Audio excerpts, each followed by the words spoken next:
প্রিয় ছাত্রছাত্রীরা, আমরা পঞ্চম অধ্যায়েরই অর্থনৈতিক পরিবেশের এবার শিল্প সংক্রান্ত বিষয়ে আলাপ আলোচনা করব। ভারত কৃষিপ্রধান দেশ, সেখানে 70% লোক কৃষিকাজের সঙ্গে যুক্ত।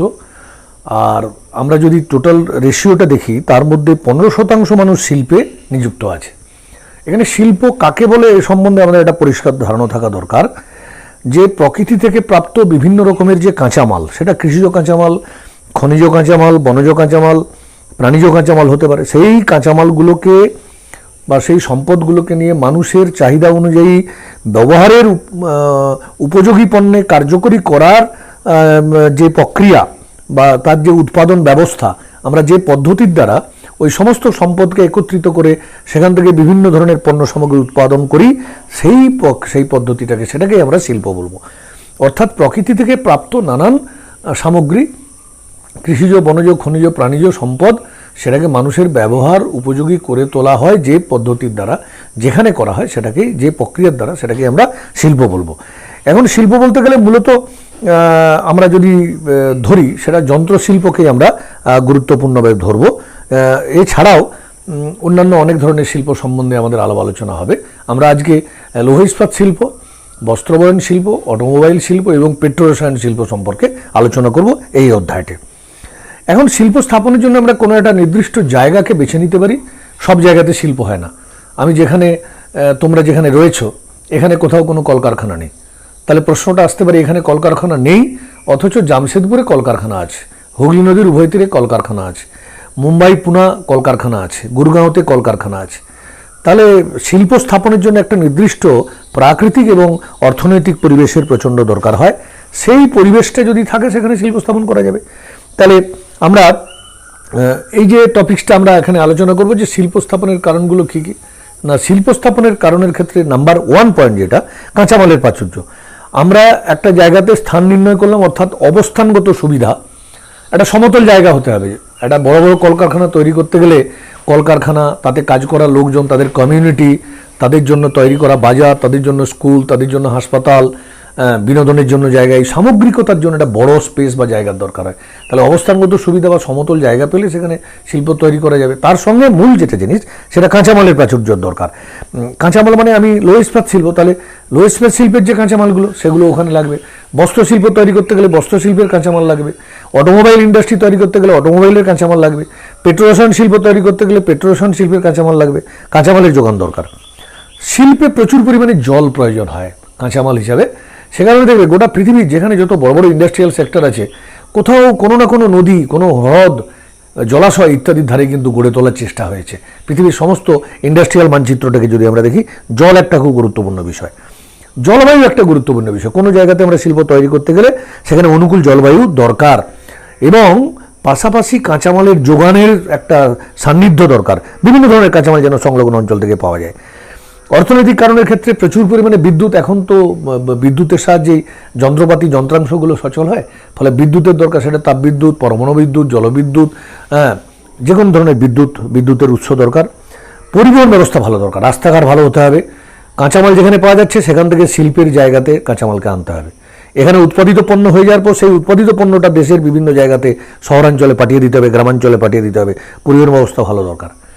শিল্পে সবসময় দু ধরনের শ্রমিকের দরকার হয়, দক্ষ এবং অদক্ষ শ্রমিক। এখানে দক্ষ শ্রমিক বলতে গেলে আমরা সব ইঞ্জিনিয়ারদেরকে বুঝবো। সমস্ত শিল্পে যে স্কিল্ড লেবার, ইঞ্জিনিয়ার, টেকনিশিয়ানস, এদেরকে বুঝবো। আর দপ্তরিক, এমনি খাতা কলমে যারা উৎপাদনের সঙ্গে যুক্ত নয়, তাদেরকে অদক্ষ শ্রমিক বলবো। সুদক্ষ শ্রমিক দরকার শিল্পের জন্য, এবং পণ্যের গুণগত মান নির্ণয়ের জন্য দক্ষতা খুব জরুরি জিনিস। আর একটা বাজার দরকার। সাধারণ মানুষের, আমি যে শিল্পগুলো তৈরি করছি, সেখান থেকে যে পণ্য সামগ্রীটা বেরোচ্ছে, সেগুলো কেনবার লোক আসে কিনা।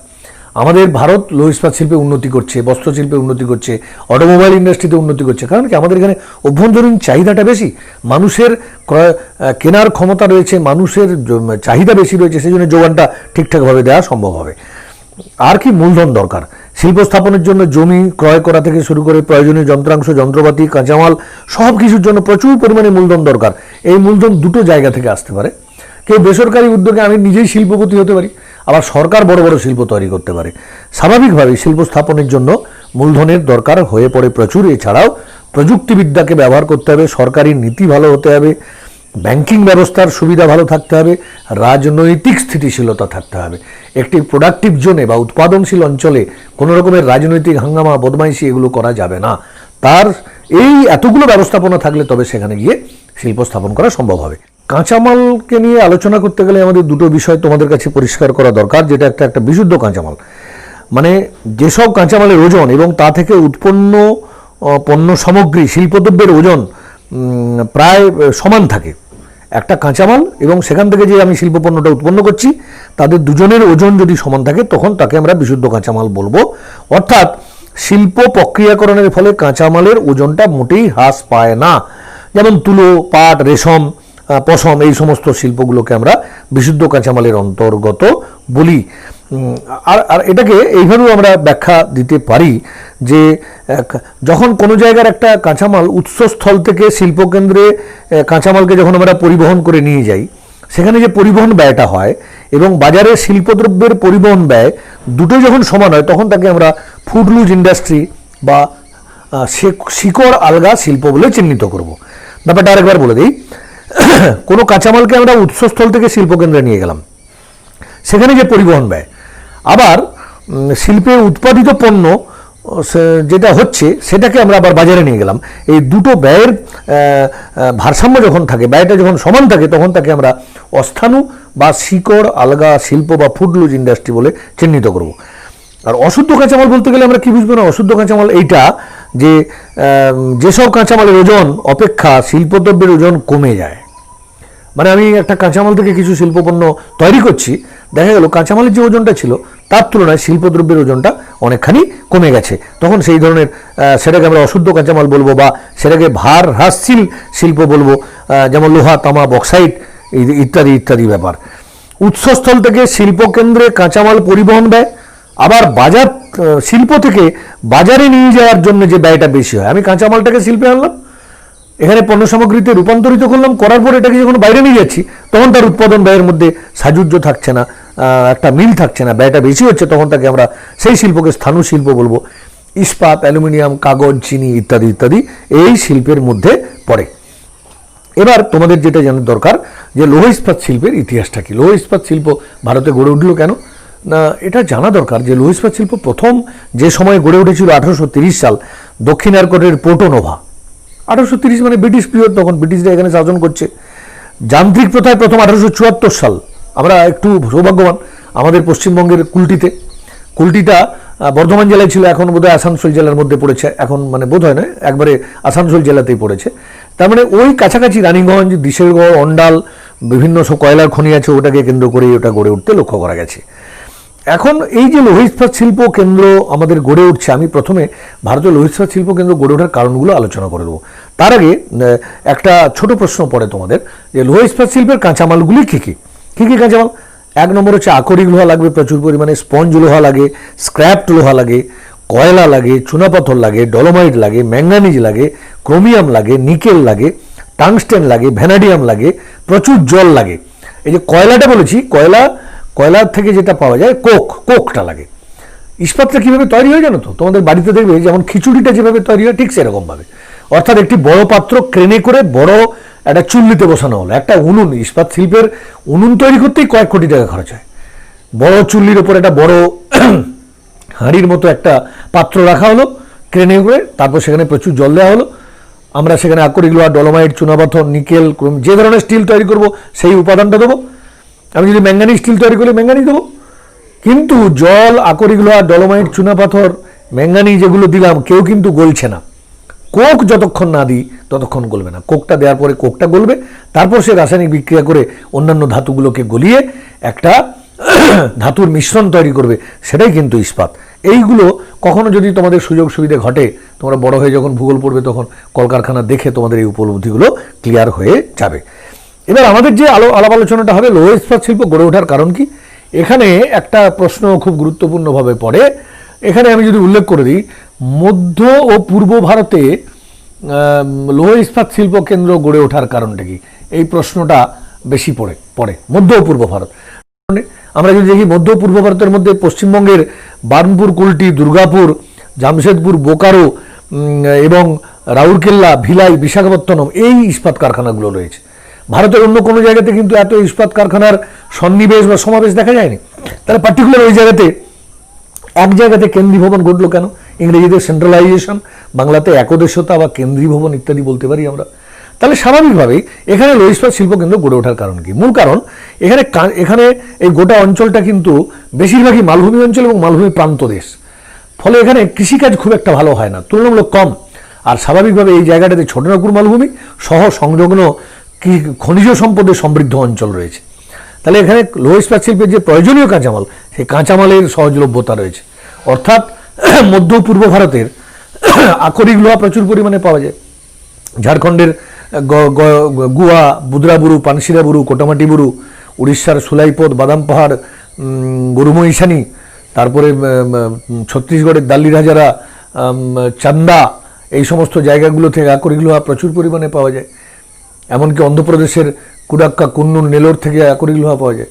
তাহলে আকরিক লোহা সমৃদ্ধ অঞ্চল ওখানটায়। ওই অঞ্চলে চুনাপাথর পাওয়া যায়, ওই অঞ্চলে ডলোমাইট পাওয়া যায়, ম্যাঙ্গানিজ পাওয়া যায়, বিভিন্ন ধরনের খনিজ সম্পদ রয়েছে মধ্য ও পূর্ব ভারতে। তাহলে এখানে খনিজ সম্পদ, কাঁচামালের যে প্রয়োজনীয় যোগান সেই লৌহ ইস্পাত শিল্পের জন্য, সেই সমস্ত কাঁচামালটা মধ্য ও পূর্ব ভারতে প্রচুর পাওয়া যায়।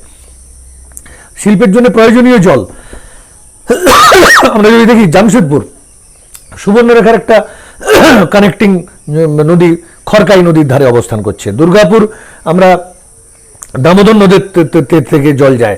তারপরে বোকারো, রাউরকেল্লা ব্রাহ্মণী নদী থেকে জল যায়।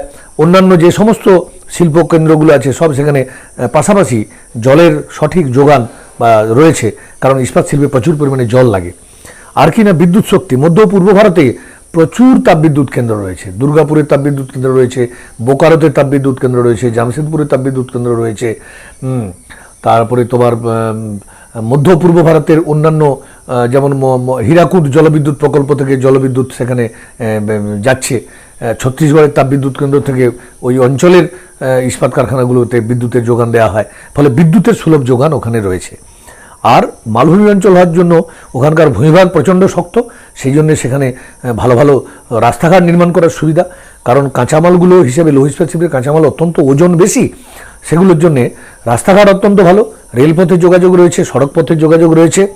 এখানে চাষবাস একটু মালভূমি অঞ্চলে কম হওয়ার জন্য প্রচুর পরিমাণে শ্রমিক পাওয়া যায় এবং সংলগ্ন অঞ্চলের যে শহরাঞ্চল রয়েছে, জামশেদপুর, কলকাতা, ভুবনেশ্বর, এই সমস্ত জায়গা থেকে প্রচুর পরিমাণে দক্ষ শ্রমিকের যোগান পাওয়া রয়েছে।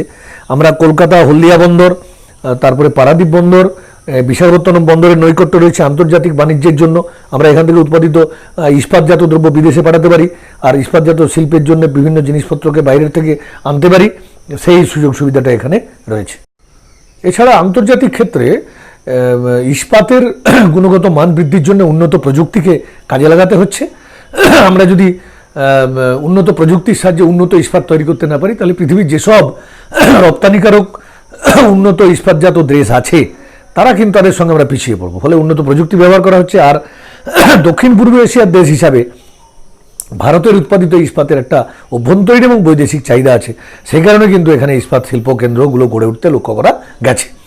আমরা ভারতের প্রধান যে ইস্পাত কারখানাগুলো, সেটা হচ্ছে এই যে জামশেদপুর, এটা বেসরকারি ইস্পাত কারখানা, বার্নপুর কুলটি এটা সরকারি ইস্পাত কারখানা, দুর্গাপুর সরকারি ইস্পাত কারখানা, বোকারো, বিশাখাপত্তনম, ভদ্রাবতী, ভিলাই, রাউরকেল্লা এবং সালেম মধ্য পূর্ব ভারত এবং সংলগ্ন পার্শ্ববর্তী এলাকায় এই সমস্ত ইস্পাত কারখানাগুলোকে আমরা গুরুত্বপূর্ণভাবে লক্ষ্য করছি। আমরা এখানে যদি জামশেদপুরের tata iron and steel company, এই যে tata iron and steel company, TISCO, tata iron and steel company, TISCO, TISCO. আর আরেকটা আছে Indian iron and steel company,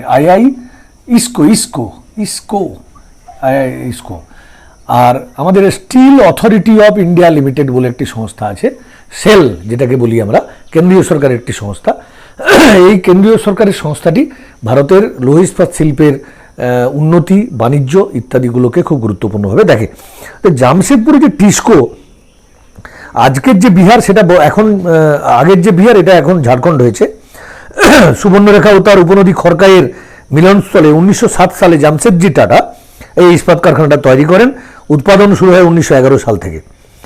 এখানে সংলগ্ন অঞ্চলের কাছাকাছি কাঁচামাল, জল, বিদ্যুৎ শক্তি, পরিবহন, শ্রমিক, অন্যান্য সব সুবিধা থাকায় জামশেদপুর ইস্পাত কারখানা ইস্পাত কারখানা তৈরি হয়েছে।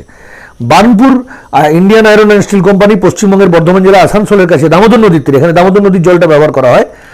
বার্নপুর, হীরাপুর, কুলটিতে ইস্পাত কারখানা তৈরি হয়েছে, কারণ এখানেও কিন্তু সংলগ্ন অঞ্চল থেকে কাঁচামাল এবং ইস্পাত শিল্পের প্রয়োজনীয় সামগ্রী পাওয়া যায়। ফলে ইস্পাত শিল্প স্থাপনের সুযোগ সুবিধা থাকায় এখানে ইস্পাত শিল্পগুলো গড়ে উঠেছে। রাউরকেল্লা সরকারি উদ্যোগে উড়িষ্যার ব্রাহ্মণী নদীর তীরে সুন্দরগড় জেলায় ব্রিটিশ রাউরকেল্লার জার্মানির ক্রুপস অ্যান্ড ডেমাক কোম্পানির সহযোগিতায় ইস্পাত কারখানাটা গড়ে উঠেছিল 1960 সালে। তাহলে রাউরকেল্লাতে ইস্পাত কারখানা গড়ে ওঠার জন্য যে ধরনের প্রাকৃতিক এবং অর্থনৈতিক পরিবেশ দরকার সেটা সেখানে ছিল, ফলে ইস্পাত কারখানা গড়ে উঠেছে। ভিলাই স্টিল প্ল্যান্ট, এই ইস্পাত কারখানা সোভিয়েত রাশিয়ার বিশেষজ্ঞদের সহযোগিতায় দ্বিতীয় পঞ্চবার্ষিকী পরিকল্পনার সময় তৈরি হয়েছে 1957 সালে ছত্তিশগড়ের দুর্গ জেলায় ভিলাইতে। আর পশ্চিমবঙ্গের বর্ধমান জেলার দুর্গাপুরে আরেকটি ইস্পাত কারখানা তৈরি হয় 1959 সালে। তোমার ব্রিটিশ কোম্পানি ইসকন বলে একটা কোম্পানি আছে, অনেকে ওটাকে ইনকন বা ইসকন বলে, তার সহযোগিতায় দুর্গাপুরে একটা ইস্পাত কারখানা তৈরি হয়েছে। তার মানে প্রত্যেকটা যে ইস্পাত কারখানার কথা বললাম, আরেকটা Bokaro steel plant. Bokaro steel plant মানে নবগঠিত যে ঝাড়খণ্ড রাজ্য দামোদর বোকারো নদীর সংযোগস্থলে রাশিয়ার সহযোগিতায় 1972 সালে এই কারখানাটা তৈরি হয়েছিল। আর টাটা আয়রন অ্যান্ড স্টিল কোম্পানির সহযোগিতায় উড়িষ্যার গঞ্জাম জেলায় গোপালপুরে, উড়িষ্যার পারাদ্বীপের দৈতারিতে আরও ইস্পাত কারখানা তৈরি হচ্ছে।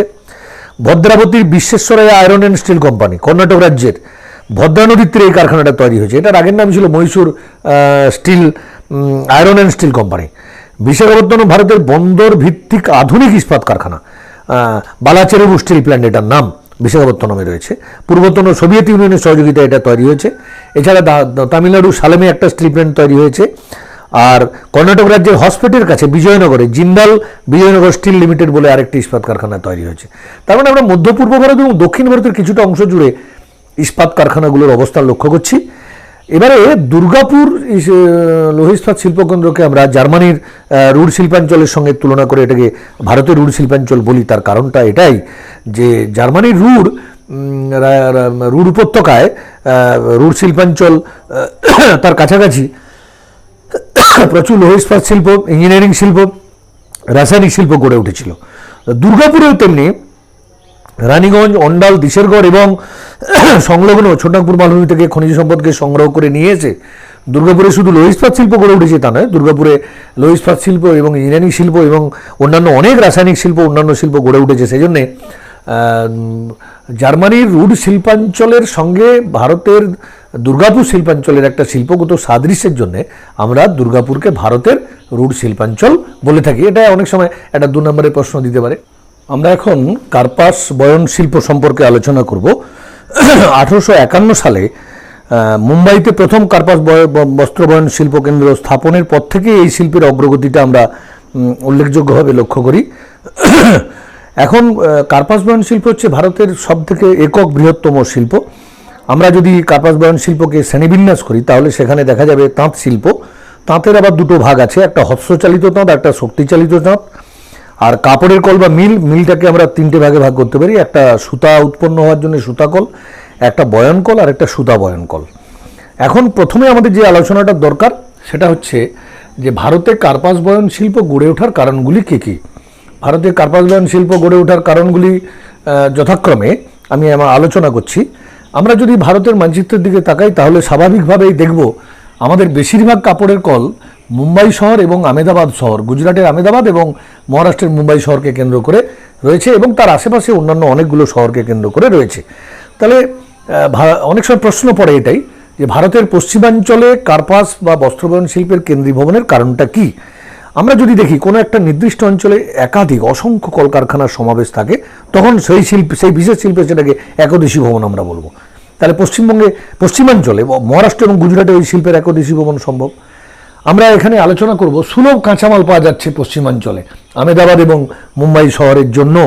গুজরাটের আমেদাবাদ, সুরেন্দ্রনগর, রাজকোট, সেখানে প্রচুর কৃষ্ণমৃত্তিকা, রেগুর মৃত্তিকা সমৃদ্ধ অঞ্চল রয়েছে এবং মহারাষ্ট্রের সোলাপুর, নাসিক, জলগাঁও, অমরাবতী, নাগপুর সংলগ্ন অঞ্চল থেকে প্রচুর কাঁচামাল পাওয়া যায়। আমরা যদি লক্ষ্য করি তাহলে ওই 2টি শিল্পকেন্দ্রের জন্যেই যে বিদ্যুৎ শক্তির দরকার হয়, সেটা মহারাষ্ট্রের মুম্বাই শহরের জন্য ভিবপুরি, ভিরা, খোপালি, কয়না, চোলা, আর গুজরাটের উকাই, কাদানা এবং আহমেদাবাদের ধুবরানের তাপবিদ্যুৎ কেন্দ্র থেকে, বা গুজরাটের কাকরাপাড়া পারমাণবিক বিদ্যুৎ থেকে, বা মহারাষ্ট্রের তারাপুর পারমাণবিক বিদ্যুৎ থেকে প্রচুর পরিমাণে বিদ্যুতের যোগান দেওয়া সম্ভব হয়। গোটা অঞ্চলটি রেলপথ এবং সড়কপথে কাঁচামাল সমৃদ্ধ অঞ্চল থেকে শিল্প পর্যন্ত সংযুক্ত রয়েছে, উন্নত পরিবহন ব্যবস্থা রয়েছে এবং এখানে শিল্পের প্রয়োজনীয় জলের যোগান আমরা গুরুত্বপূর্ণভাবেই পাই। আহমেদাবাদ সবরমতী নদীর তীরে অবস্থিত এবং মুম্বাই শহরেও জলের সুলভ যোগান রয়েছে। এখানে যে জলবায়ুর কথাটা যদি আমি বলি, তোমরা অনেকেই জানো যে তুলা থেকে সুতা প্রস্তুত হতে গেলে একটা আর্দ্র জলবায়ুর দরকার। তাহলে পাশে আরব সাগর থাকার জন্য সেই আর্দ্রতাটা এখানে তুলা থেকে সুতা প্রস্তুতের ক্ষেত্রে অনেকটা সুযোগ সুবিধা তৈরি করে দিয়েছে। আর আমরা যদি দেখি যে এখানকার মারাঠি, গুজরাটি, পার্সি যে শ্রমিক, তারা কিন্তু তুলা থেকে সুতা উৎপাদনে অত্যন্ত দক্ষ এবং এই সমস্ত টেক্সটাইল ইন্ডাস্ট্রিগুলোতে প্রচুর পরিমাণে এখানকার স্থানীয় শ্রমিকরা কাজ করে। যেহেতু ভারতের একক বৃহত্তম শিল্প, ভারত জনবহুল দেশ, প্রচুর পরিমাণে তার চাহিদা রয়েছে, ফলে স্থানীয় মারাঠি, গুজরাটি ধনী যে শিল্পগোষ্ঠী, তারা এই শিল্পে প্রচুর পরিমাণে মূলধন বিনিয়োগ তারা করছে, সেক্ষেত্রে তাদের কোনো সমস্যা হয় না এবং সমস্ত সরকারি সুযোগ সুবিধাগুলো এখানে রয়েছে। এই অঞ্চলে উৎপাদিত যে কার্পাস বস্ত্রবয়ন শিল্প, তার প্রযুক্তিগত উন্নতি ঘটানো হচ্ছে, তার কারণ আন্তর্জাতিক ক্ষেত্রে একটা প্রতিযোগিতা চলে। সেক্ষেত্রে আমাদের দেশের উৎপাদিত বস্ত্রের গুণগত মান যদি ভালো না হয়, আমরা বাইরের দেশের সঙ্গে প্রতিযোগিতায় অনেকখানি টিকব না। ভারতের মতো একটি জনবহুল দেশে প্রচুর চাহিদা এবং দক্ষিণ পূর্ব এশিয়া ছাড়াও আমরা যদি ইউরোপ মহাদেশ এবং উত্তর আমেরিকা মহাদেশে কিন্তু আমাদের এখানকার তৈরি বস্ত্রের ব্যাপক পরিমাণে চাহিদা রয়েছে। এটা গুরুত্বপূর্ণভাবে আমাদের মনে রাখা দরকার। তাহলে স্বাভাবিকভাবেই পশ্চিম ভারতের আহমেদাবাদ এবং মুম্বাই শহর, আহমেদাবাদ এবং মুম্বাই শহর এই দুটোকে কেন্দ্র করেই কিন্তু পশ্চিমাঞ্চলের বস্ত্রবয়ন শিল্পের কেন্দ্রীভবন।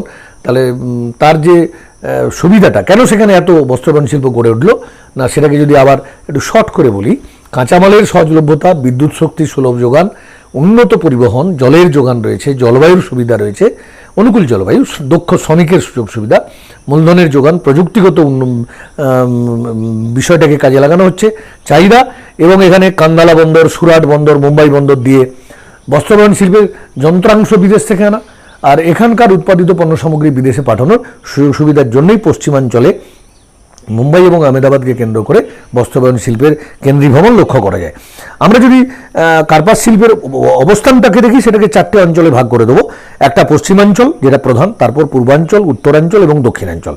তাহলে পশ্চিমাঞ্চলে প্রায় মুম্বাই শহরেই 112টা কাপড়ের কল, আহমেদাবাদ শহরে প্রায় 130টা কাপড়ের কল। তাহলে মহারাষ্ট্রের যদি আমরা ধরি, মুম্বাই, পুনা, কোলাপুর, নাগপুর, সোলাপুর, নাসিক, জলগাঁও, আকোলা, সাতারা, হুগলি। আবার গুজরাটের আহমেদাবাদ, ভাদোদরা, রাজকোট, ভাবনগর, ব্রোচ, পোরবন্দর, সুরাট, কল্লোল, বিক্রমগাঁওতে প্রচুর কাপড়ের কল রয়েছে। এখানে যে জিনিসটা একটু জানা দরকার, এই যে আহমেদাবাদকে ভারতের বলা হয় ম্যানচেস্টার। আহমেদাবাদকে আমরা ম্যানচেস্টার বলবো। ম্যানচেস্টার কেন বলা হচ্ছে না, স্কটল্যান্ডে একটি শহর আছে ম্যানচেস্টার। ব্রিটিশ যুক্তরাজ্য পৃথিবীর বিভিন্ন দেশ থেকে তুলাকে নিয়ে গিয়ে সেখানকার শ্রমিকদেরকে দিয়ে অনেক কাপড়ের কল তৈরি করেছিল। মেনলি ম্যানচেস্টার শহরটি বস্ত্রবয়ন শিল্পের জন্যই প্রসিদ্ধ। তাহলে সেই রকম আমাদের আহমেদাবাদ শহর হুগলি সবরমতী নদীর তীরে অবস্থিত। এখানে কৃষ্ণমৃত্তিকা অঞ্চল থেকে সুলভে তুলা পাওয়া যাচ্ছে এবং বস্ত্রবয়ন শিল্পের প্রয়োজনীয় সমস্ত সুযোগ সুবিধা থাকার কারণে আহমেদাবাদ শহরে কিন্তু প্রচুর পরিমাণে কাপড়ের কলের সন্নিবেশ লক্ষ্য করা যায়। তাহলে আহমেদাবাদ শহর স্পেসিফিক্যালি আইডেন্টিফাইড বস্ত্রবয়ন শিল্পের জন্য বিখ্যাত। সেই কারণেই আহমেদাবাদকে আমরা ভারতের ম্যানচেস্টার বলছি। অর্থাৎ স্কটল্যান্ডের ম্যানচেস্টার শহরের সঙ্গে আমাদের আহমেদাবাদ শহরের শিল্পগত সাদৃশ্যের জন্য আমরা আহমেদাবাদ শহরকে ভারতের ম্যানচেস্টার বলছি। কারণ এখানে আরেকটা বিষয় নিয়ে আমরা আলোচনা করতে পারি, যেটা হচ্ছে পূর্বাঞ্চল। আমরা যে চারটা অঞ্চল বললাম, পূর্বাঞ্চলের কলকারখানাগুলো কোথায়? পূর্বাঞ্চলে পশ্চিমবঙ্গ, মূলত হুগলি নদীর হইতেই প্রচুর পরিমাণে কাপড়ের কল আছে। আমরা যদিও বলে থাকি 1851 সালে মুম্বাইয়ে কার্পাস শিল্প হয়েছিল, কিন্তু 1818 সালে কলকাতার ঘুষুড়িতে ফোর্ট গ্লস্টারে প্রথম আধুনিক কার্পাস বয়ন শিল্প কেন্দ্র গড়ে উঠতে লক্ষ্য করা যায়। কলকাতার কাছাকাছি প্রায় 41টা কাপড়ের কল আছে। সোদপুর, শ্রীরামপুর, তারপরে তোমার ঘুষুড়ি, বেলঘরিয়া, ফুলেশ্বর, এগুলোতে, বিহারের পাটনা, ঝাড়খণ্ডের রাঁচি, উড়িষ্যার কটক, ভুবনেশ্বর, এগুলো পূর্বাঞ্চলের মধ্যে পড়ে। আর যদি আমরা দেখি উত্তরাঞ্চলের মধ্যে আমরা যদি দেখি উত্তরপ্রদেশ, হরিয়ানা, পাঞ্জাব, উত্তরপ্রদেশে 40টি, হরিয়ানায় 12টি, পাঞ্জাবে 9টি কাপড়ের কল আছে, রাজস্থানে প্রায় 18টি কাপড়ের কল আছে। আর দক্ষিণাঞ্চলে, দক্ষিণ ভারতের কাপড়গুলির কলগুলির মধ্যে রয়েছে কোয়েম্বাটুর, মাদুরাই এবং বেঙ্গালুরু বলে যে জায়গাগুলো, সেখানে কাপড়ের কল লক্ষ্য করা যাচ্ছে। এই যে বস্ত্রবয়ন শিল্পগুলোকে আমরা অঞ্চলভিত্তিক ভাগ করলাম, এছাড়া পন্ডিচেরি, গোয়া ইত্যাদি অঞ্চলে কাপড়ের কল রয়েছে। যদি আমরা কাপড়ের কলের সংখ্যার বিচার করি তাহলে তামিলনাড়ুতে কাপড়ের কলের সংখ্যাটা সব থেকে বেশি, এবং কোয়েম্বাটুর দক্ষিণ ভারতের সব থেকে বড় বস্ত্রবয়ন শিল্পের কেন্দ্র। এখানে প্রায় 50টার মতো কাপড়ের কল আছে। কোয়েম্বাটুরকে আমরা দক্ষিণ ভারতের ম্যানচেস্টার বলি, ওই ম্যানচেস্টারে যে সংখ্যাটা দিলাম সেটাই। তা অন্যান্য রাজ্যের মধ্যে মধ্যপ্রদেশে কাপড়ের কল রয়েছে, রাজস্থানের কাপড়ের কল রয়েছে, উড়িষ্যায় রয়েছে, বিহারে রয়েছে, আসামে রয়েছে, জম্মু কাশ্মীরে রয়েছে, কিন্তু কম। তাঁত শিল্প বর্তমানে হস্তচালিত তাঁত এবং শক্তিচালিত তাঁত উল্লেখযোগ্য স্থান অধিকার করেছে। আমরা যদি দেখি এখানে পশ্চিমবঙ্গ, উড়িষ্যা, তামিলনাড়ু এই 3টি রাজ্যে তাঁত শিল্পের বিশেষ উন্নতি লক্ষ্য করা যায়। পশ্চিমবঙ্গে তোমরা অনেকেই জানো, ধনেখালি, ফরাসডাঙ্গা, শান্তিপুর, বেগমপুর, আমাদের পূর্ব মেদিনীপুরের অমরসি বলে একটি জায়গা আছে যেখানে তাঁত শিল্পের কাজ হয়। আমাদের রাধামণি বলে একটা জায়গা আছে পূর্ব মেদিনীপুরে, যেখানে প্রচুর পরিমাণে গামছা প্রোডাকশন হয়, বেড কভার, বেডশিট, মশারি টশারিগুলো এগুলো তৈরি হয়। পশ্চিমবঙ্গের বিভিন্ন জায়গাতে কিন্তু হস্তচালিত তাঁতের প্রবর্তন রয়েছে, ফুলিয়া টুলিয়া এই সমস্ত জায়গাতে। আর তাঁত শিল্পের উন্নত তাঁত শিল্পগুলো কিন্তু দক্ষিণ ভারতে রয়েছে। তামিলনাড়ুও কিন্তু তাঁত শিল্পে একটি গুরুত্বপূর্ণ স্থান দখল করেছে। ফলে এখানে এই জিনিসটাকে ভালো করে জেনে রাখো, ভারতে যত রকমের শিল্প আছে তার মধ্যে একক শিল্প হিসাবে বস্ত্র বয়ন শিল্প বা কার্পাস বয়ন শিল্প সবথেকে বড়। এই শিল্পে বেশি সংখ্যক লোক জীবিকা নির্বাহের জন্য কাজ করে। আমরা বিদেশে প্রচুর পরিমাণে সুতির কাপড় রপ্তানি করে, উন্নত মানের সুতির কাপড় রপ্তানি করে বৈদেশিক মুদ্রা উপার্জন করি। আমরা এবার ইঞ্জিনিয়ারিং শিল্প সম্পর্কে আলাপ আলোচনা করব। ইঞ্জিনিয়ারিং শিল্প কাকে বলে প্রথম জেনে নেওয়া দরকার। লৌহ ইস্পাতকে কাঁচামাল হিসেবে ব্যবহার করে যে সকল শিল্পের মাধ্যমে বিভিন্ন প্রকার যন্ত্রপাতি এবং সংযোজিত ইস্পাত দ্রব্য বা অন্যান্য পণ্য সামগ্রী উৎপন্ন করা হয় তাকে আমরা ইঞ্জিনিয়ারিং শিল্প, বা এর একটা বাংলা আছে সেটাকে আমরা পূর্ত শিল্পও বলে থাকি। ইঞ্জিনিয়ারিং শিল্প বা পূর্ত শিল্প, এটা অনেক সময় একটা 1 নম্বরের এমসিকিউ পড়ে যেতে পারে, যে বা 2 নম্বরের প্রশ্ন দিতে পারে, ইঞ্জিনিয়ারিং শিল্প কাকে বলে, উদাহরণ দাও। তাহলে লৌহ ইস্পাত শিল্পকে কাঁচামাল হিসেবে ব্যবহার করে যে সকল শিল্পের মাধ্যমে বিভিন্ন প্রকার যন্ত্রপাতি ও সংযোজিত ইস্পাতজাত দ্রব্য তৈরি করা হয় তাকেই আমরা ইঞ্জিনিয়ারিং শিল্প বলবো। ইঞ্জিনিয়ারিং শিল্পকে দুটো ভাগে ভাগ করবো, একটা হালকা ইঞ্জিনিয়ারিং শিল্প, একটা ভারী ইঞ্জিনিয়ারিং শিল্প। এই জায়গাটা একটু ভালো করে খেয়াল রাখো।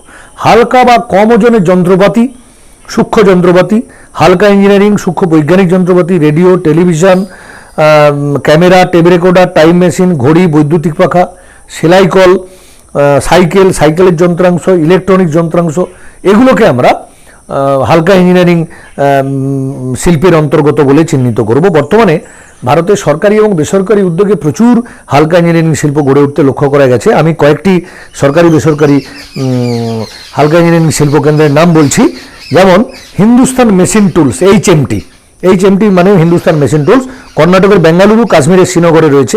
এরা ঘড়ি এবং ঘড়ির যন্ত্রাংশ তৈরি করে। ইনস্ট্রুমেন্ট লিমিটেড, রাজস্থানের কোটা, সূক্ষ্ম বৈজ্ঞানিক যন্ত্রপাতি। National instrument limited, Kolkata Jadavpur, camera এবং জরিপের যন্ত্র, মাপঝোপের যে যন্ত্রপাতি। গেস্টকিন উইলিয়ামস যদি বলি আমরা, পশ্চিমবঙ্গের হাওড়াতে রয়েছে, যন্ত্রাংশ তৈরি করে।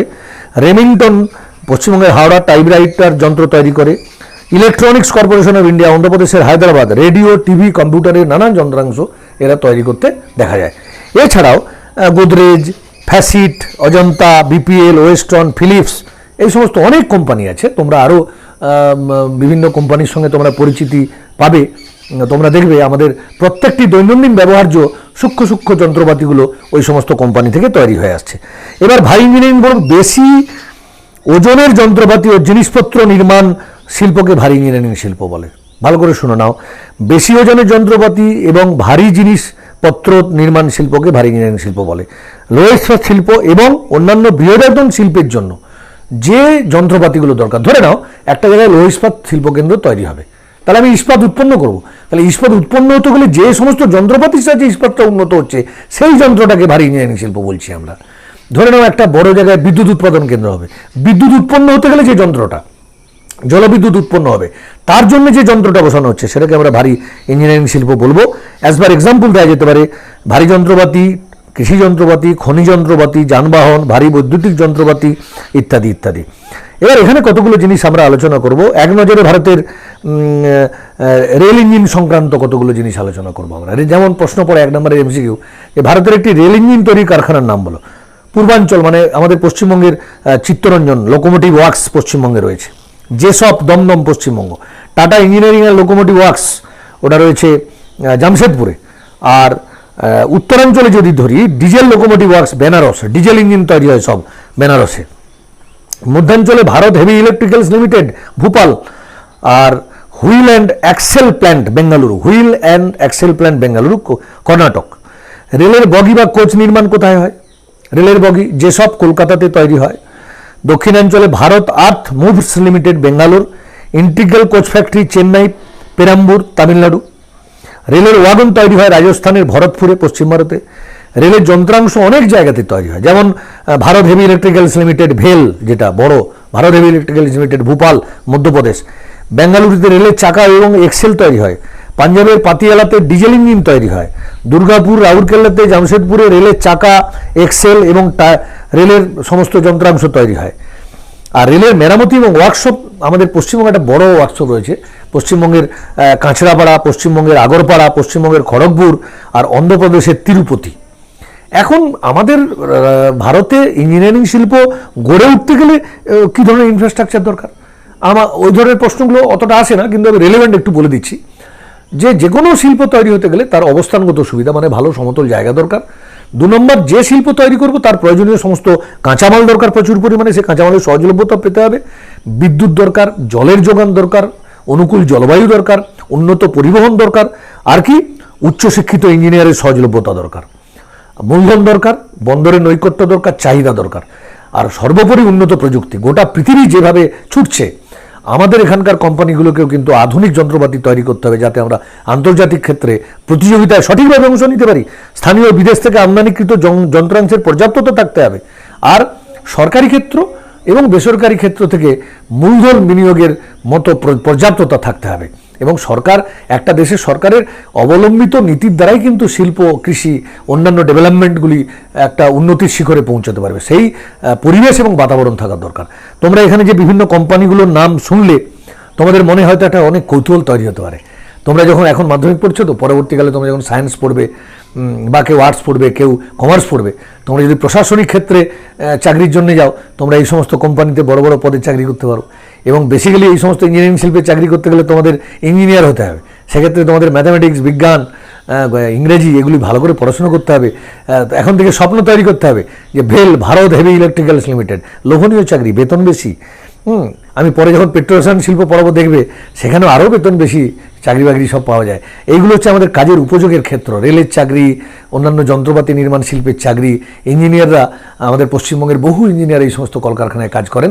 ফলে এগুলোকে তোমরা খুঁটিয়ে খুঁটিয়ে একটু ভালো করে পড়ে নেবে।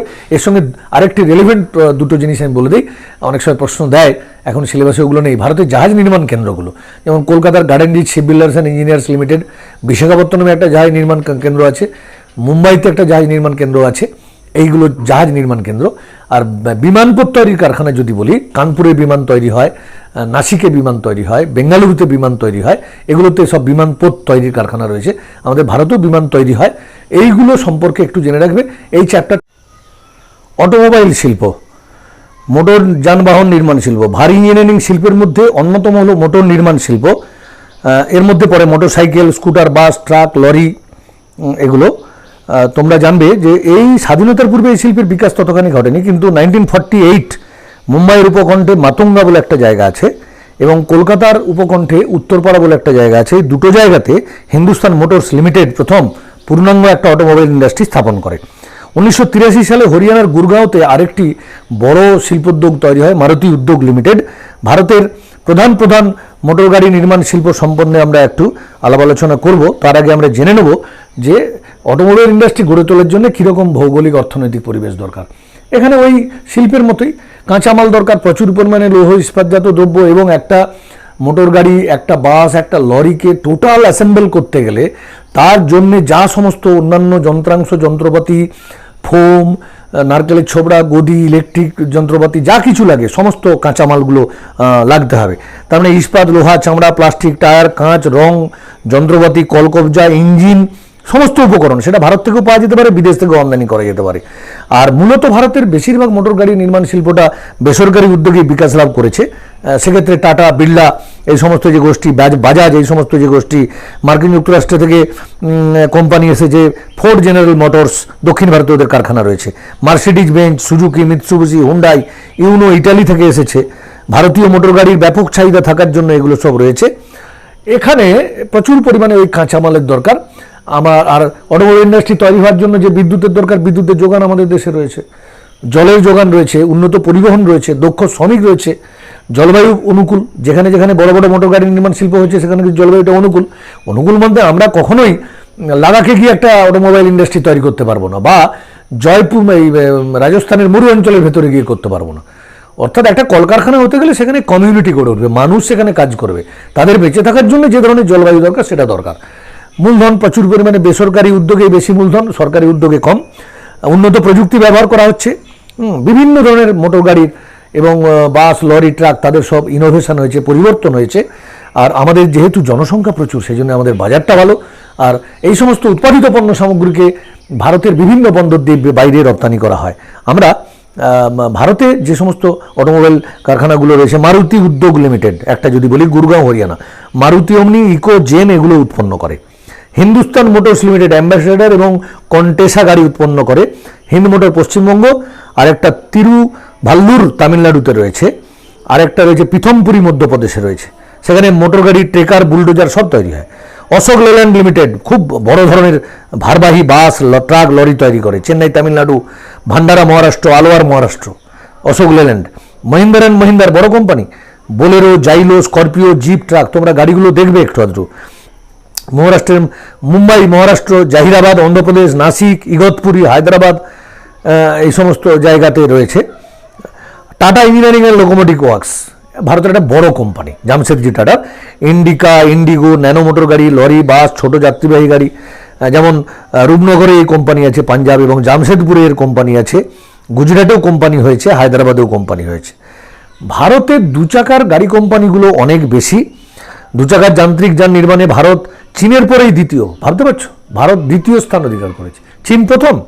সুজুকি, হোন্ডা, কাওয়াসাকি, তারপরে একাধিক কোম্পানি রয়েছে। হিরো হোন্ডা বর্তমানে দুটো হয়ে গেছে, একটা হোন্ডা আর একটা হিরো হয়ে গেছে। গুরগাঁও, ধারহেরা। টিভিএস সুজুকি চেন্নাই এবং তামিলনাড়ুর, আর নাঞ্জাগুরু কর্ণাটকের একটা জায়গা। Bajaj Kawasaki Pune, Aurangabad, Pantnagar Uttarakhand. LML Vespa কানপুরে রয়েছে।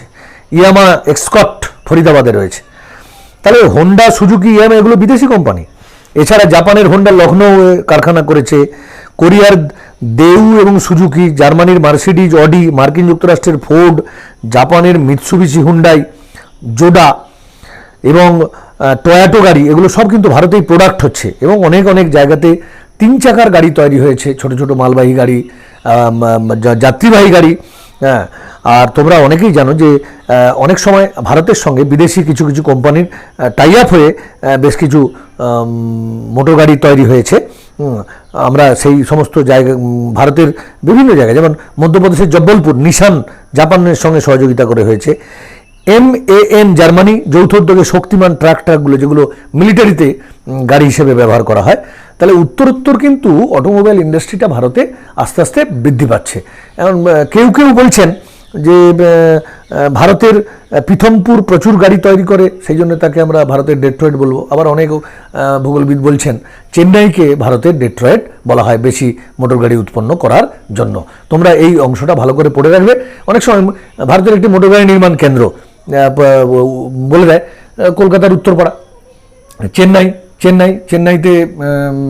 চেন্নাইতে রয়েছে কারখানা,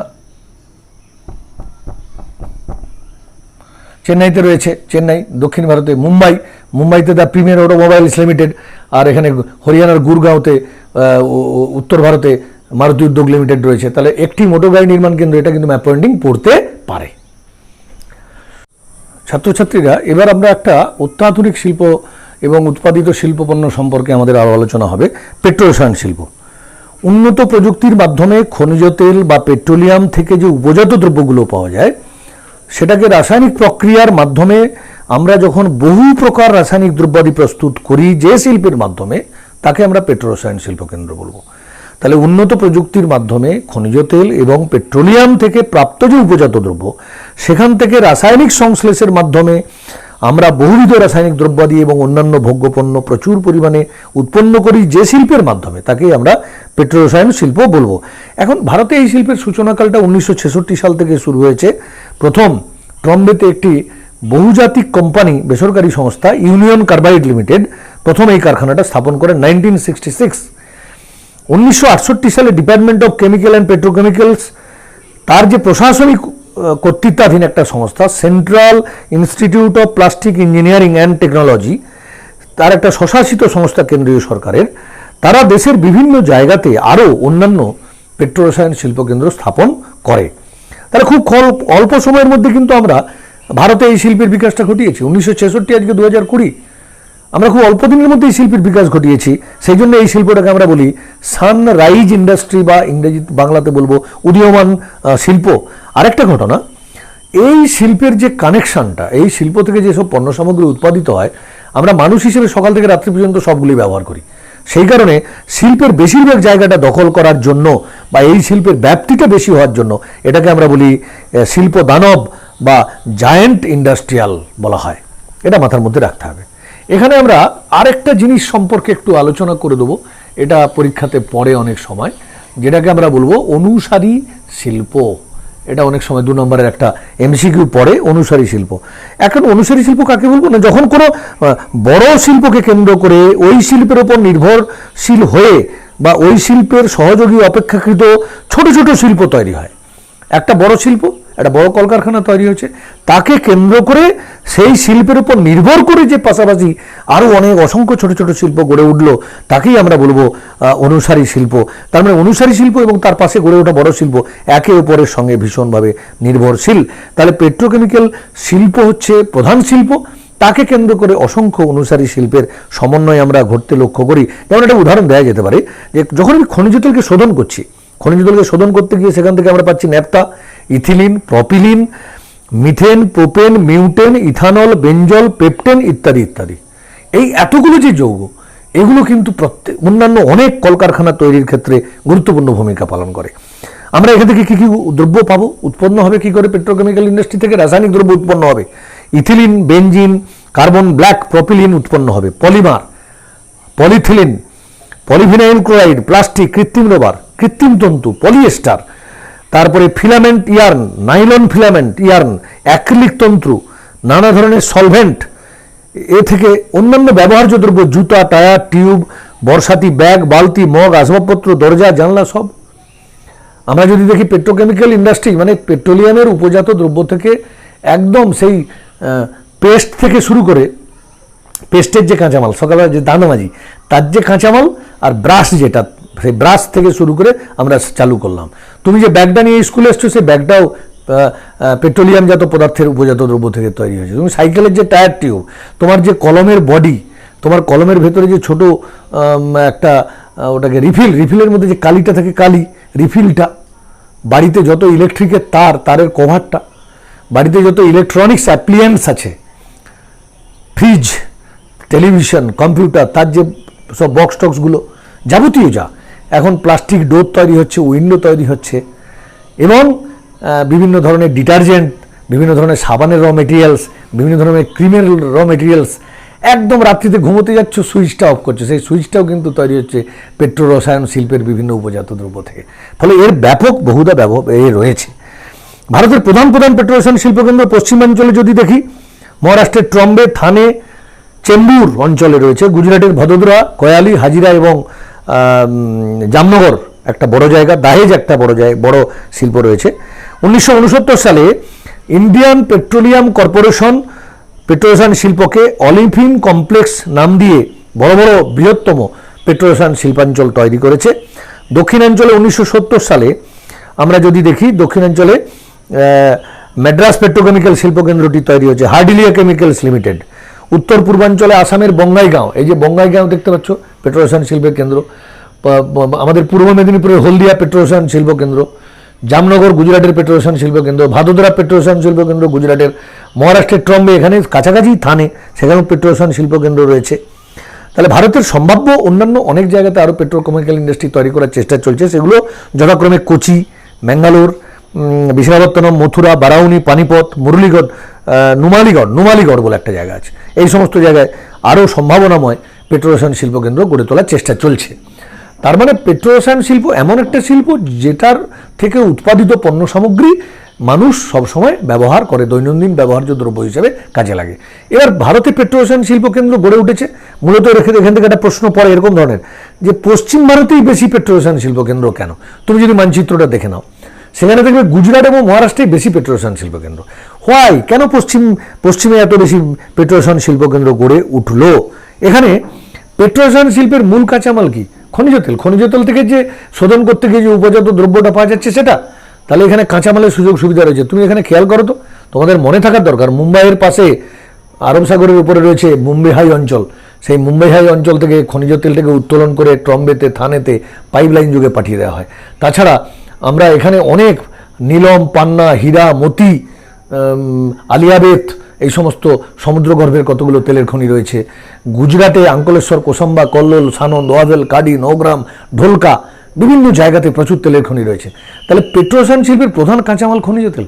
সেই কাঁচামালটা, খনিজ তেলকে শোধন করলে তা থেকে যে কাঁচামালগুলো বেরোবে, সেই কাঁচামালগুলোর ওপরেই পেট্রোরসায়ন শিল্প নির্ভর করবে। তাহলে মূল জিনিসটা হচ্ছে খনিজ তেল। তাহলে পশ্চিম ভারতে প্রধান খনি হচ্ছে মুম্বাই হাই, আর মুম্বাই হাই তার পাশে গুজরাট দ্বিতীয় তৈলক্ষেত্র। তাহলে খনিজ তেলের যোগান মানে কাঁচামালের যোগানটা এখানকার পেট্রোরসায়ন শিল্পকেন্দ্র তৈরি করতে ব্যাপক পরিমাণে সহায়তা করছে। তাহলে কাঁচামাল আমরা দেখছি সংলগ্ন অঞ্চলে প্রচুর পরিমাণে পাওয়া যাচ্ছে, প্রচুর খনিজ তেল পাওয়া যাচ্ছে, প্রচুর তৈল শোধনাগার আছে, সেখান থেকে উদ্ভূত প্রচুর কাঁচামাল সংলগ্ন এখানকার প্রায় গুরুত্বপূর্ণ যে কেন্দ্রগুলো আছে পেট্রোরসায়ন শিল্পকেন্দ্র, সেটা যদি আরেকবার আমি বলি, মহারাষ্ট্রের ট্রম্বে, থানে, নাগোথান, চেম্বুর, আর গুজরাটের ভাদোদরা, কয়ালি, হাজিরা, আর জামনগর এবং দাহেজ। তার মানে প্রায় 8-10টা পেট্রোরসায়ন শিল্পকেন্দ্র ওখানে আছে। আর কি না, এখানে বিদ্যুতের প্রচুর যোগান রয়েছে। এখানে তাপবিদ্যুৎ এবং জলবিদ্যুৎ, পরমাণু বিদ্যুতের সুলভ যোগান পেট্রোরসায়ন শিল্পকেন্দ্র তৈরি করতে সাহায্য করেছে। এখানে শিল্পের প্রয়োজনীয় জল সেটা সহজেই পাওয়া যায়। এখানকার শিল্প পরিকাঠামো অত্যন্ত উন্নত, অর্থাৎ শিল্প পরিকাঠামো বলতে গেলে শিল্প তৈরি করতে গেলে যে পরিকাঠামো দরকার, ইনফ্রাস্ট্রাকচার একটা ইন্ডাস্ট্রির জন্য, সেটা সুযোগ সুবিধা রয়েছে। উন্নত পরিবহন ব্যবস্থা রয়েছে, রেলপথ, সড়কপথে গোটা ভারতের সঙ্গে সংযুক্তি রয়েছে। এখানে দক্ষ শ্রমিক রয়েছে।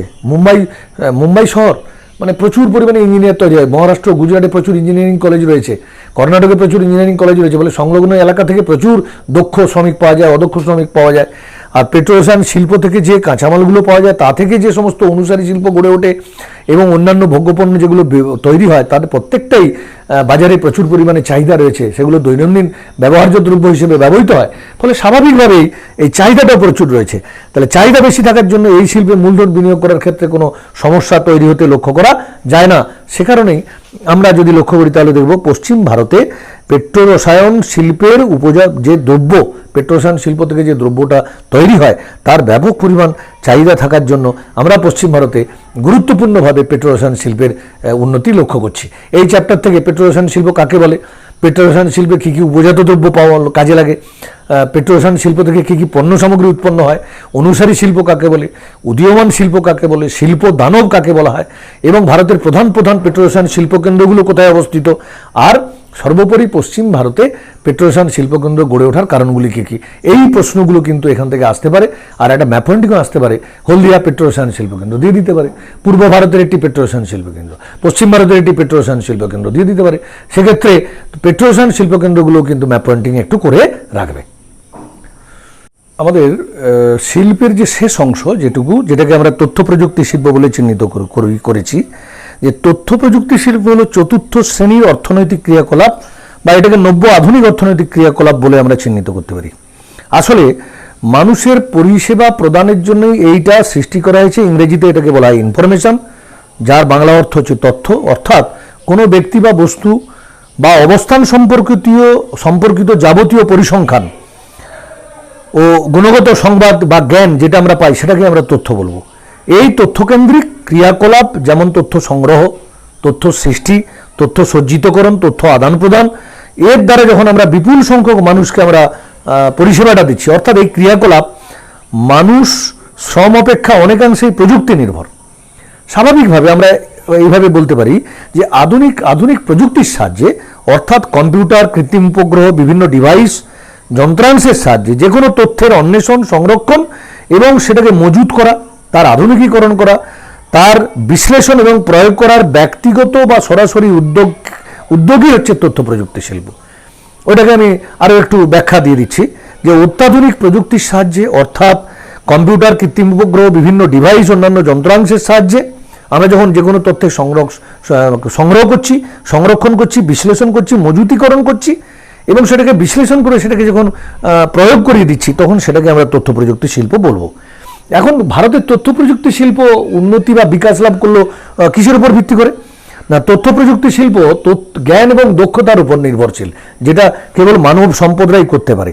মানে তথ্য প্রযুক্তি শিল্প একদম উচ্চ জ্ঞান নির্ভর, নলেজ বেসড একটা বিষয় এবং কর্মীদের দক্ষতার উপর এটা সবসময় নির্ভর করবে। কোনো আনস্কিল্ড লোক এটা কিন্তু এই কাজটা করতে পারবে না, এখানে কোনো অদক্ষ কর্মীর কোনো স্থান নেই। আর এটা পরিষেবামূলক শিল্প। তথ্য প্রযুক্তি শিল্প এমন একটা পরিষেবামূলক শিল্প যেটা বিভিন্ন রকমের অর্থনৈতিক ক্রিয়াকলাপকে একটা সুষ্ঠু সুন্দর জায়গায় পৌঁছাতে সাহায্য করে। এটা লঘুপদ শিল্প। এই শিল্প একটি অর্থাৎ লঘুপদ শিল্প, অর্থাৎ একটা নির্দিষ্ট ভৌগোলিক এলাকার মধ্যেই অবস্থান প্রয়োজন হয় না, ভৌগোলিক স্থিতিজাড্য এবং একেবারেই দেখা যায় না এই শিল্পে।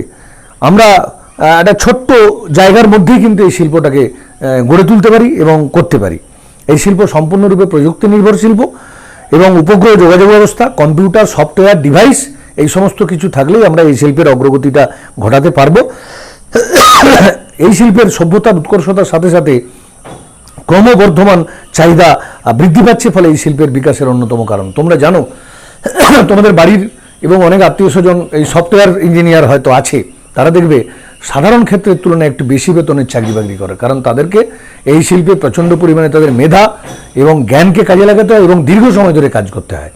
আমি তোমাদেরকে দু একটা ছোটোখাটো উদাহরণ আমি দেবো যে তথ্য প্রযুক্তি শিল্প বা ইনফরমেশন টেকনোলজিটা ঠিক কেমন ধরনের, তার ব্যবহারিক দিকটা নিয়ে একটু আলোচনা করি। ধরো তুমি পশ্চিমবঙ্গের একটি ছাত্র, আমার স্কুলের একটি ছাত্র, তুমি এখান থেকে উচ্চ মাধ্যমিক পাস করার পর বা মাধ্যমিক পাস করার পর বাইরের কোনো একটা জায়গাতে গিয়ে পড়াশোনা করবে।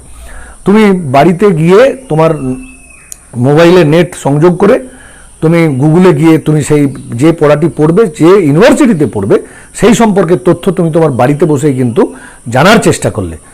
এই জানার চেষ্টা করলে দেখা গেল তুমি কর্ণাটকের বেঙ্গালুরুতে একটি পড়াশোনা করবে, সেটা জানতে চেষ্টা করলে তুমি সেই কলেজ, তার সাবজেক্ট, তার ফিজ কত, পরীক্ষা কখন, কি ব্যাপার, সেখানে কী কী ফেসিলিটি আছে, তার কত দিকে যাওয়া যায়, সব কিছু তথ্য সেখানে দেওয়া আছে। তার মানে তথ্য প্রযুক্তি শিল্প মানে ওই ইউনিভার্সিটি সে তার সফটওয়্যার একটা আপগ্রেড করেছে, সেই সফটওয়্যারে তার ইউনিভার্সিটির সমস্ত বিষয়কে দেওয়া আছে, তুমি যেটা প্রয়োজন তুমি দেখতে চাইলে সেটা তুমি দেখতে পেলে। এইটাই কিন্তু একটা সফটওয়্যারের তথ্য প্রযুক্তি শিল্পের একটা বড় বিষয়। তোমরা জানো বাড়িতে বসে এখন ছোট স্মার্টফোনে আমার অ্যাকাউন্ট থেকে আমি তোমাদের অ্যাকাউন্টে টাকা পাঠিয়ে দিতে পারি, আবার তোমাদের অ্যাকাউন্ট থেকে তুমি আমার অ্যাকাউন্টে টাকা পাঠাতে পারো। আমি এখন একটা চিঠি পাঠাবো আমেরিকার কাউকে, আমার একটা পরিচিত মানুষকে, আমি সঙ্গে সঙ্গে ইন্টারনেটের মাধ্যমে সেটা করে দিতে পারি। এই যে টোটাল সিস্টেমটাই কিন্তু ইনফরমেশন টেকনোলজির অন্তর্গত এবং তথ্য প্রযুক্তি শিল্পের অন্তর্গত। অর্থাৎ সমস্ত রকমের পৃথিবীর বিভিন্ন ক্ষেত্রের তথ্য সংগ্রহ, বিশ্লেষণ, মজুতিকরণ, আধুনিকীকরণ, সেটাকে সংরক্ষিত করা, তার প্রয়োগ ঘটানো, পরিষেবা প্রদান, এই বিষয়গুলোকে কিন্তু একটু ভালো করে এর মধ্যে ঢোকার চেষ্টা করবে। ভারতের তথ্য প্রযুক্তি শিল্পের যে ক্ষেত্র, সেটাকে আমরা বিজ্ঞানের ক্ষেত্রে সেটাকে আউটসোর্সিং অনেক সময় বলে থাকি। যে আউটসোর্সিংটা কি? আউটসোর্সিং হচ্ছে বৃহৎ বহুজাতিক সংস্থাগুলি সস্তা, সুলভ ও দক্ষ বিদেশি শ্রমিকের সাহায্যে ইন্টারনেটের মাধ্যমে কাজ করিয়ে নেওয়ার পদ্ধতিকে আউটসোর্সিং বলে। ঘটনাটাকে ভালো করে দেখো। আউটসোর্সিং হচ্ছে বৃহৎ বহুজাতিক সংস্থা, তারা সস্তা, সুলভ এবং দক্ষ বিদেশি শ্রমিকদেরকে দিয়ে যে কাজ করিয়ে নেওয়ার যে পদ্ধতি, তাকে আউটসোর্সিং বলে। তোমরা কলকাতাতে বহু তথ্য প্রযুক্তি কোম্পানি দেখবে যারা বিদেশ থেকে এসে আমাদের সেক্টর 5 সল্টলেকে তারা কাজকর্ম করছে। আমি এখানে বেশ কতগুলো সফটওয়্যার শিল্প কারখানা যেখানে যা রয়েছে সেগুলো সম্পর্কে আমি এখানে আলোচনা করে দিচ্ছি। যেমন ধরো আমাদের কলকাতার যে সেক্টর 5, এই সেক্টর 5-এ আমাদের ভারতের যে বড় কোম্পানি সেটা হচ্ছে টিসিএস হচ্ছে ভারতের বৃহত্তম কোম্পানি। টাটা কনসালটেন্সি সার্ভিসেস তথ্য প্রযুক্তি শিল্পের একটা গুরুত্বপূর্ণ কোম্পানি।